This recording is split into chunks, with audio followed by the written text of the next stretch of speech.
Solid US jobs numbers, the big news of the day, but European markets still dogged by concern over Eurozone banks and the broader financial crisis. Let's take a look ahead to next week, the first full trading week of the year.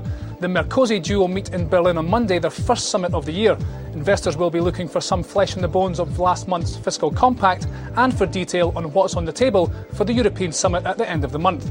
A wave of Eurozone sovereign debt auctions will hit the markets, also up to 21 billion euros of bonds expected to be on offer from 5 countries, and a fresh test of nerves for investors. The focus will be on Italy and Spain. The situation in Italy is not going any better. The market certainly hasn't shown any preference for Italian bonds, but Spain's underperformed quite heavily.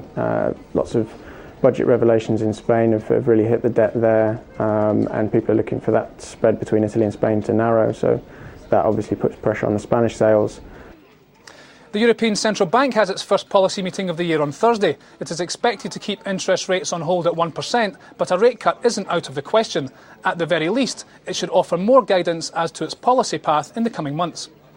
I think the key thing is really a repeat of the December statement that they're providing liquidity to banks. It might be expensive, but it's freely available, as Bagehot told us. At the moment, monetary policy is appropriate, but perhaps they'll signal there is scope to cut rates a little bit more should the economy start to slow.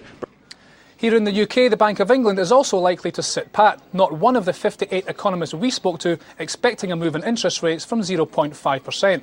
Its asset purchase programme should also be kept on hold at £275 billion. Well, that's it for now. Watch out for a major newsmaker event next week. We'll be talking to Irish Prime Minister Enda Kenny.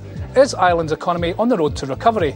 Find out here on Insider at 10 o'clock GMT on Thursday. I'm Jamie McGeever. This is Reuters.